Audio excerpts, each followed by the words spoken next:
Welcome back students on Study with Ravi. Let's we are going to solve an important topic, an important question of linear equation, that is of your book exercise 6.1 and question number 7. What is the question? Question is this: solve the following equations and also verify the result in each case.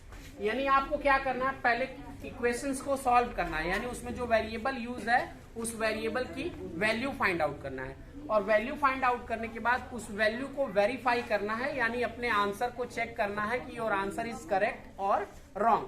That you have to check. So let's we are going to solve question number 7, and in question number 7 we will start. See how to solve it. Question is 2 in bracket 5x minus 3 in bracket 2x minus 1 is equals to 9. So you know that very well. आप बहुत अच्छी तरीके से जानते हो कि जब इस तरह के क्वेश्चंस होते हैं तो पहले इन नंबर्स का हम ब्रैकेट में मल्टीप्लाई करके ब्रैकेट्स को ब्रेक डाउन करते हैं, यानी 2 का मल्टीप्लाई 5x और -3 दोनों में हो जाएगा. सिमिलरली -3 का मल्टीप्लाई 2x और -1 दोनों में हो जाएगा.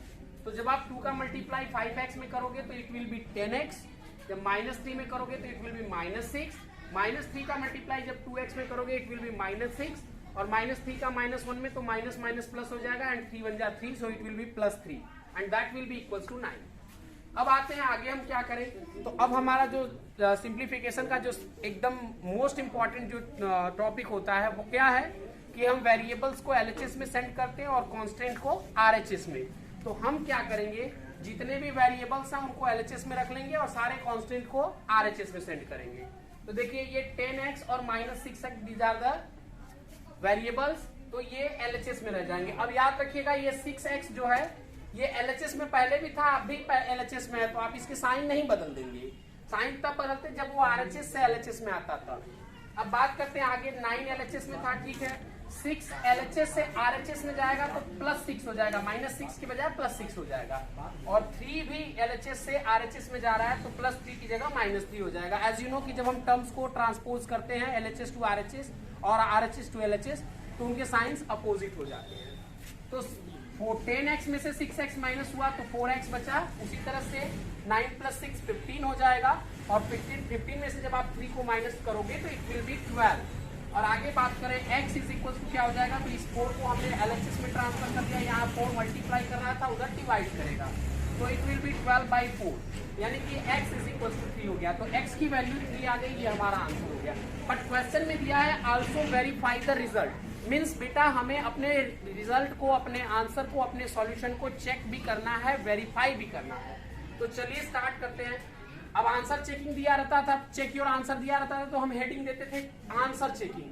अब यहाँ पे क्या है, वेरीफाई द रिजल्ट, तो हम क्या लिखेंगे, वेरिफिकेशन लिखेंगे. हालांकि आप आंसर चेकिंग भी लिख सकते हो, बट ये थोड़ा सा एक अच्छा हो जाएगा. तो चलते हैं वेरिफिकेशन की बात करें. तो वेरिफिकेशन कैसे करते हैं, यू नो वेरी वेल कि हम पहले LHS में x की वेरिएबल की वैल्यू रख के जो हमने फाइंड आउट की है LHS की वैल्यू निकालते हैं, फिर RHS की वैल्यू निकालते हैं. अगर दोनों इक्वल आ रही तो हमारा आंसर सही है, और अगर दोनों अलग अलग आ रही है तो हमारा आंसर क्या है, गलत है. तो चलिए देखते हैं. LHS क्या था, 2x, ये हमारा LHS था. तो 2 in bracket 5x -3 in bracket 2x -1, ये है हमारा LHS.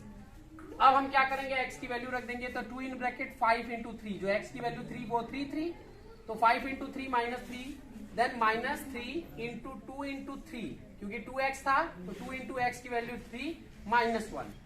तो क्या मिलेगा हमको, 2 × 5 3 जा 15, 15 में से 3 गया 12, -3 × 2 3 जा 6, 6 में से 1 गया 5, तो 3 × 5 हो गया.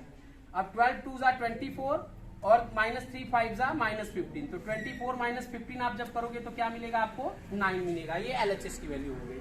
और बात करें RHS की, तो RHS डायरेक्टली आपको 9 दिया है, यहाँ कोई सॉल्यूशन करने की रिक्वायरमेंट नहीं है. तो RHS इज इक्वल टू 9 हो गया.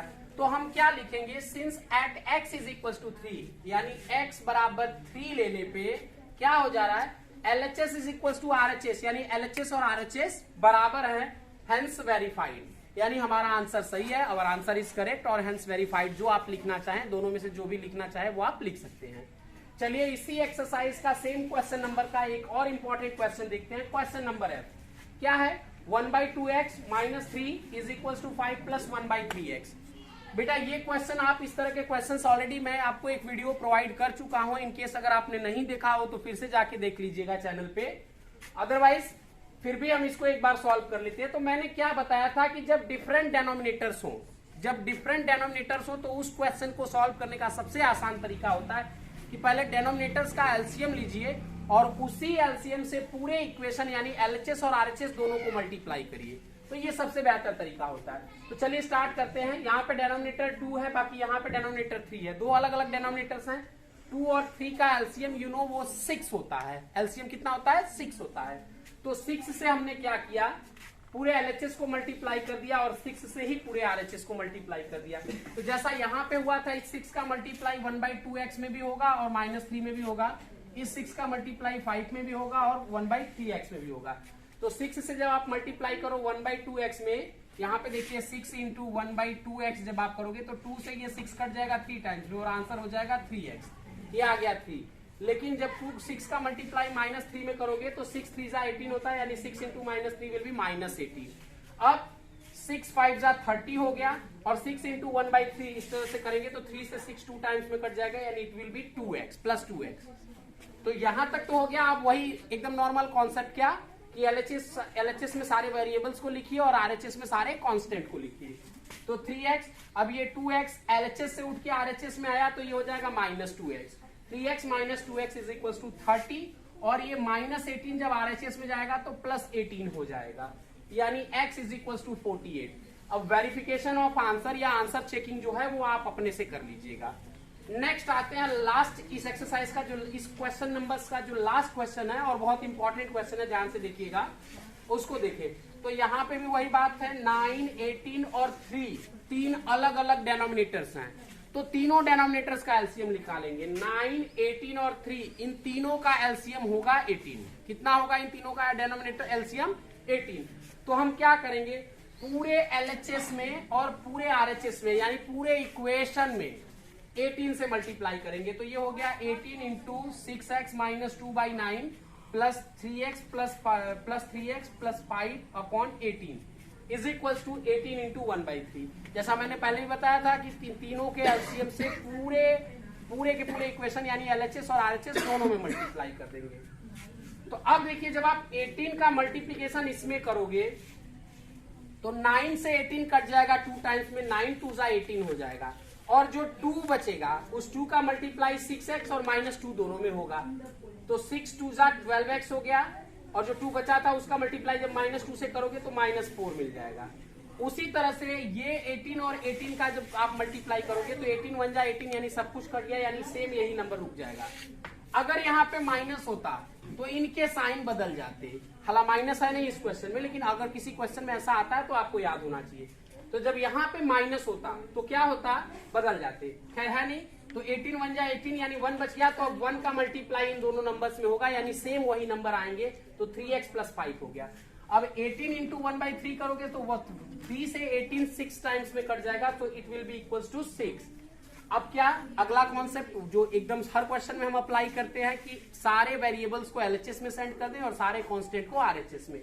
तो देखिए बेटा, ये 12x और 3x यही दो वेरिएबल हैं और दोनों एलएचएस में है, तो इनको यही रहने देंगे। बाकी जो -4 और 5 ये जो कांस्टेंट बच रहा है इनको हम आरएचएस में सेंड करेंगे। तो आरएचएस में पहले से 6 था, ये -4 गया +4 हो गया और ये +5 गया -5 हो गया।